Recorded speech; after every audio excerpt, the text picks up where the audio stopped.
Good morning, Conscious Creation with Cassandra. Hello! Imagine you go to the doctor and you find out that the way that you've been walking your entire life is not the most beneficial for your longevity.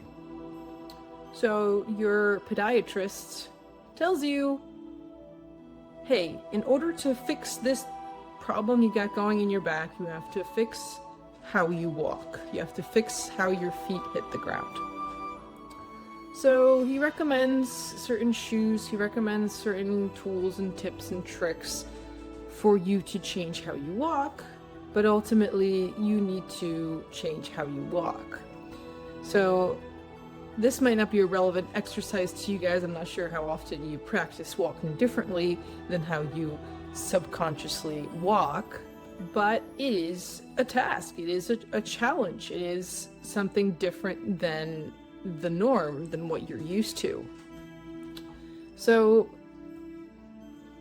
you walk out of the doctor's office and you start concentrating on how you walk. You're like, okay, I can do this. I can concentrate to put my heel down first and then push off of my toe joints, making sure that my big toe joint is also touching the ground, and walk like that.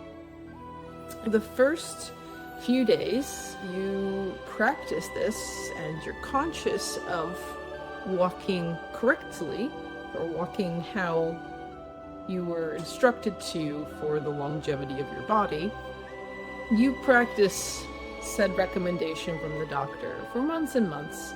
You realize it's a little challenging because you have to be conscious of it all the time. You walk all the time and thus need to be conscious of the new way of walking every time you walk. So all the time, unless you're sitting, of course. But it is something that needs to be on the forefront of your mind and something that you actively need to change as you're doing something so fundamental like walking. A few years go by and life circumstances change,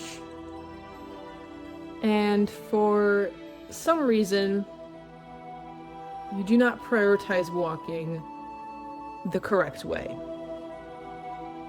But you remember how you felt walking the correct way. Your back felt better, your knees felt better, felt like you were actually prolonging your longevity. And then you try to go back to that way of walking. You try to reinforce the new way of walking over the subconscious way of walking. But because you stopped for so long, you have two influences. One that is subconscious, that happens without your knowing, and the other is conscious, where you are physically, energetically focusing on walking a different way. This example is meant to illustrate in a physical way what happens when we try to reprogram our brain. It is a conscious effort to change how we think and what's going on between our ears. Our body, our mind, is conditioned from our childhood and given the blueprint of how we should think and go about life when we are just children. Between the ages of 0 and 7, we map out how we act, how we perceive things for the rest of our life. So let's say you meet a coach and I'm like, hey, let's try to consciously change your neural pathways to something that brings you happiness, longevity, higher quality of life. Let's switch that mental conversation.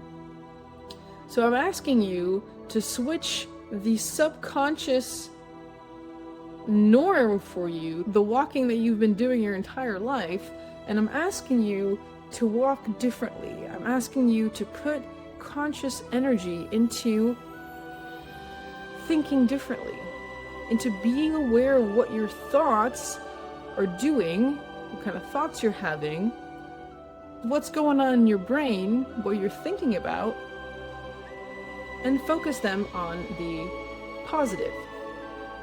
Focus on the stuff that will bring you longevity, as opposed to fear, anger, anguish, a lot of negative emotions.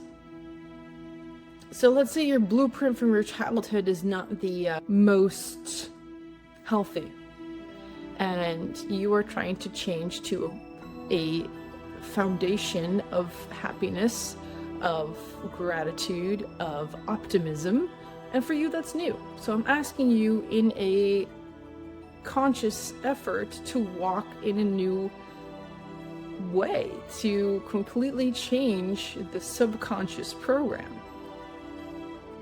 And so the reason I bring this all up is because the example that I have from personal experience is that I spent quite some time on a daily basis on an energetic consciousness basis to align myself with the new neural pathway that I wanted to think.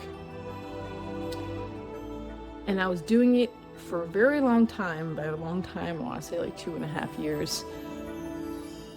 Maybe longer, I'm not sure. Of consciously aligning myself with a positive conversation, with optimism, with gratitude, with content, with joy, all the positive things. And I did a very good job of switching the mental conversation from the subconscious fear and self-preservation to the, hey, life is good. I'm okay. I'm safe. And I spent quite some time doing that, to the point that it became easy, to the point that I would wake up and I'd be like, it's a wonderful day. Let's do it.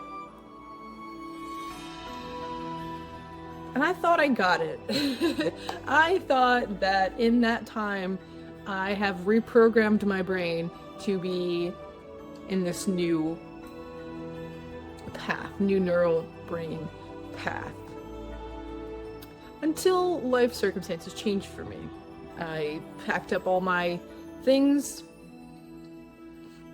moved them into storage, traveled Europe for 3 months, completely uprooted my perceived safety, my foundation, my stability, my activities, and just went for something new. I do that all the time, but this time it was different because I had spent so much time and energy focusing on the new neural pathway and ingraining that new neural pathway. And my mistake, now I see in hindsight, was when I changed all these aspects in my life, I also changed the effort and consciousness I put into the new neural pathway in my mind. So what happened? The automatic, the subconscious neural pathway came back. Because I wasn't practicing this one consciously, because I wasn't putting effort into it, because I wasn't meditating, because I wasn't doing my affirmations, because I wasn't actually sitting down with myself or consciously speaking to myself, hey, everything's okay, I'm great, I'm safe, etc., etc., the automatic program took hold. I didn't even notice this happening. 6 months later, after, uprooting my life, I'm like, where are these feelings of depression coming from? Why am I so anxious all the time? I'm literally fearful of everything and everyone, and I'm not having a good existence. I can tell that I'm not in the vibration of manifesting my future that I want. I'm in a vibration of manifesting the future that I don't want. I'm perpetuating fear and anxiety and distrust. I'm perpetuating all the things I worked really hard not to experience or not to project into my future. And wherever your mind is at, wherever your energy is at, it kind of perpetuates itself. So having been in that energy for the past 6 months of confusion and anxiousness and feelings of sadness and discontentment and very much a lack of optimism, I got used to that. It was much easier, it's so much easier to let the subconscious ingrained blueprint pathway just do its thing. It's so much easier to just let go of the reins and be like, all right, brain, do whatever you do. It's going to protect you. It's going to keep you in what it's learned between the ages of 0 and 7. Because that's automatic. It's so ingrained, it doesn't even need to think to go down those pathways. So now, after 6 months, I am trying to revert back to this neural pathway, to the peace, the optimism, etc., and I'm having a hard time. Because I have to pull myself out of here and push myself into here and change the mental conversation. And I find that it's so easy, even though I'm trying, even though I'm spending an increment of time doing affirmations and meditating, it's still so much easier to revert back to the old neural pathway. So my conclusion here is that it is not an overnight thing.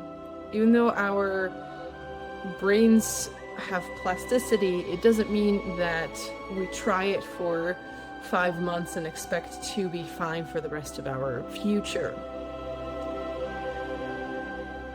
Transformation and changing the way you think, it is a conscious effort for an extended amount of time. It is something that you have to practice in the good times, in the hard times, in the travel times, in the uncertain times.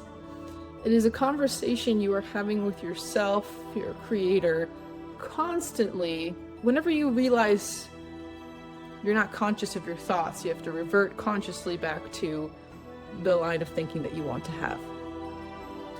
So it takes energy, it takes effort, but how fruitful it is, only you could experience. If you really take the time and the energy, and if this is important to you, to no longer live by your program, by your auto perception, auto reaction, by your blueprint, and you want to be happier and you want to manifest or create something in your life that is truly meaningful and special to you, and you no longer want to be in hurt and pain, it takes effort. But it is so worth it.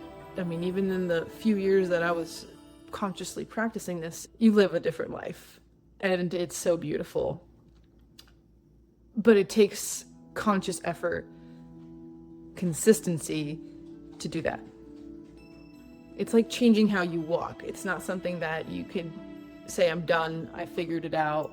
It's something that you have to consciously pay attention to, how you're placing your feet on the ground. Same thing with the stuff that's going on in our brain and how we think.